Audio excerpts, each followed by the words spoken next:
तो इस deep dive में हम एक बहुत ही दिलचस्प बल्कि एक विरोधाभासी चीज को समझने की कोशिश कर रहे हैं। मतलब एक तरफ देखिए, यौन इच्छा, लिबिडो जिसे कहते हैं, वो हमारी एक बुनियादी बायोलॉजिकल ड्राइव है, ताकतवर है।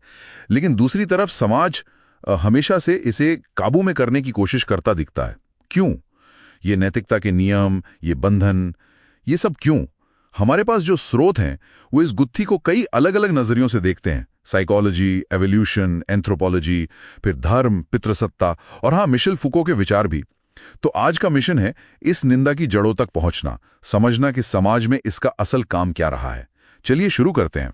तो ये टकराव ये बुनियादी है। देखिए, फ्रॉइड के हिसाब से हमारे अंदर एक इद है, हमारी मूल इच्छाएं, हाँ, लिबिडो उसी में है। और फिर है समाज का बनाया हुआ सुपर ईगो, वो हमारे अंदर ही बैठकर इन इच्छाओं पर पाप या गलत का लेबल लगाता है। और मजे की बात यह है कि ये अंदर का अपराध बोध वो बाहर की सजा से शायद ज्यादा असरदार कंट्रोल है। बिल्कुल। वैसे एवोल्यूशन का एंगल देखें तो हाँ, सेक्स का ताल्लुक तो सीधे सीधे नस्ल आगे बढ़ाने से है, प्रजनन सफलता से।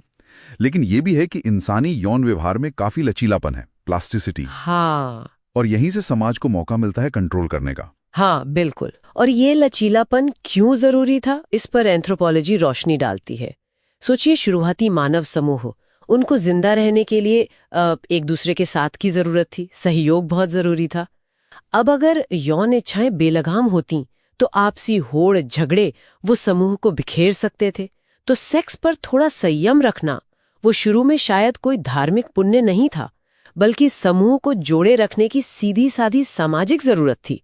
अंदरूनी कलह कम करना था। हाँ, ये बात तो है। और इसी कंट्रोल के पीछे एक और बहुत बड़ा स्ट्रक्चरल कारण दिखता है, पितृसत्ता। स्रोत साफ बताते हैं कि इसका एक मुख्य मकसद था औरतों की जो प्रजनन क्षमता है उस पर मर्दों का कंट्रोल। क्यों?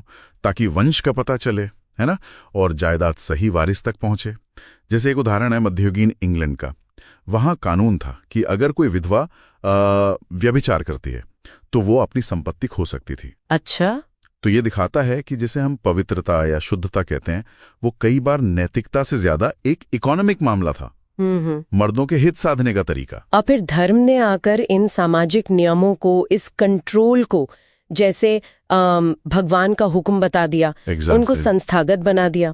आप देखिए, जैसे जैन धर्म में कितना ज्यादा संयम पर जोर है, या लगभग हर धर्म में शादी के बाहर के यौन संबंधों पर पाबंदी है, पवित्रता के नियम। हाँ, ये तो है। तो ये एक तरह का नैतिक बाजार बन गया कि भाई नियम मानोगे तो स्वर्ग मिलेगा, समाज में इज्जत मिलेगी, नहीं मानोगे तो पाप लगेगा, सजा मिलेगी। तो कंट्रोल अब